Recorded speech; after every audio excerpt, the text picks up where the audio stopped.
One last mention about the pipes and how I adjust them even after they're buried. Imagine this is the buried Greywater line.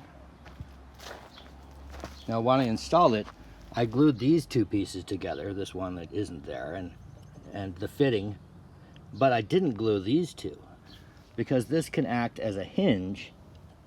I can move it up or down while this pipe stays in the same orientation. Because it's not glued, I can make those slight adjustments from years to come to ensure that each one of these now covered Greywater basins drain equally. So next step, we'll take it apart again. These are all just pinch fit. Here we have a 1x2s with some screens stapled to it. On the next layer is a 2x4 with a couple of 1x2 pieces to help pinch it in to the bottom piece. And the final piece. Beneath that, I reinforced the walls with this salvage 23 by 10 tile. What's next? Now that I've got them apart, it's time to seal the wood with some fire. That's right, I'll be lightly hitting this wood with fire, and it will shrink the cells of the wood, making it more dense. We don't need to buy any stains or paints when we can seal our wood and color it with fire. Well, I've already added the filler, as you can see, and tried to keep it about an inch below that pipe. My filler consists of zeolite primed with cat yarn in the form of kitty litter and composted wood chips. The zeolite is going to help these drain equally. It's the same thing I use in my sunken boxes in conjunction with biochar, but I don't have any prime biochar right now, but I do have prime zeolite. What I'm using kitty litter? Well, specifically indoor cat only kitty litter, because the outdoor cats are prone to this pathogen. And by not feeding on raw meat, it reduces their chances of being infected. These are not flow-in basins, so you might be able to see it.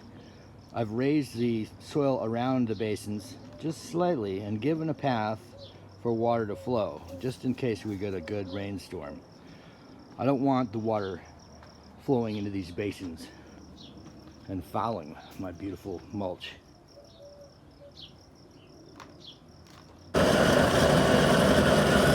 That's right, I'm coloring and sealing with fire.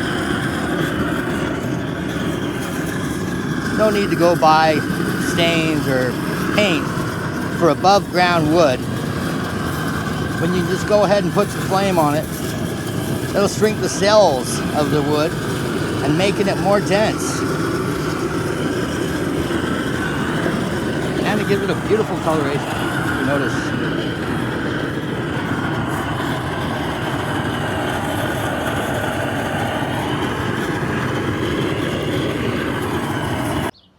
And so I bid farewell to my dependence on city water to irrigate this back lot.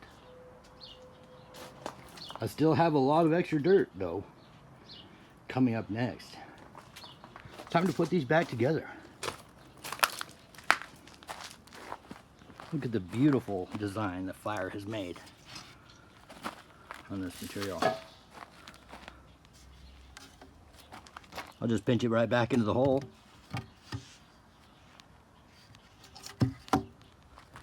Just like that.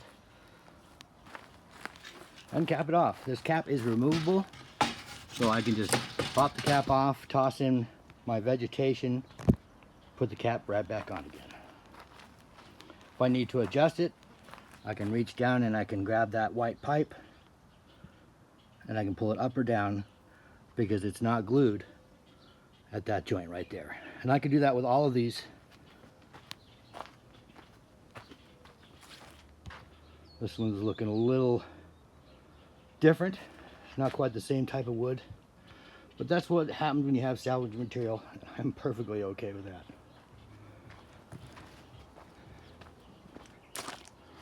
And for the large one, well, let's get that lid. And there we are. Now, like I said, these are not drain basins, so I don't want the surrounding moisture to drain down into these basins. These are for gray water only. So I'm building up the sides with earth to promote a gradual slope away from these boxes.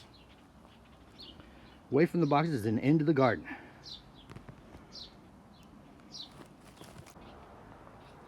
Having just fired this lid, we'll go ahead and plop it back down. Yes, no kitties are going to be able to come in here and do their business.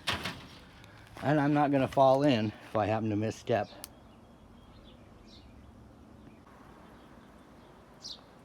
Was just getting ready to go ahead and fill this last basin with you. And I look down here and I see this imprint. What's that? It's smooth, it's rounded. Looks like they kind of dug into the side. I'm pretty sure that's a feral kitty. Found a great little spot to sleep at night and possibly defecate. Well, that's a good reason I'm adding the screen tops. Not only do I not want to fall in, just in case I make a misstep, I don't want feral cats coming in here and pooping. You know, if they could just lay in here and have fun, that would be great, but they love to poop in the dirt and the mulch. So we've got them screened off. And there's a screen over there, and there's my indoor only cat. Your meow. Okay, let's go ahead and put some mulch in this pit. Although this is dry, this is composted wood chips. You could just add wood chips, it's fine. Composted wood chips just happen to have the biology of decomposition all over them. Just kind of a head start. I'll get a good layer. You know, I'm going to fix that imprint before I do too much. I don't want the water flowing the wrong way. Yes, the outlet is on this side, so I have the floor of the basin draining to this side. Okay, after a good layer of wood chips, so you guys can't see it in this dark hole down there. After a good layer of wood chips, about an inch, I'll go ahead and add just a 1/4 inch of this urine primed zeolite. I went ahead and put some EM solution in it overnight just to kind of equalize it. EM as effective microbes, those are just digestive microbes. When you think of EM, think digestive microbes. They make nutrients available. They're generally pretty safe. So a little layer of zeolite. It's similar to biochar, and then it's highly porous. Not quite as porous as biochar, but it's also heavier than biochar, so it doesn't rise up to the surface. It stays down, it absorbs water, is non-biodegradable, and it'll help this area equalize. At least that's what I found with these sunken gardens, and I'm sticking with it.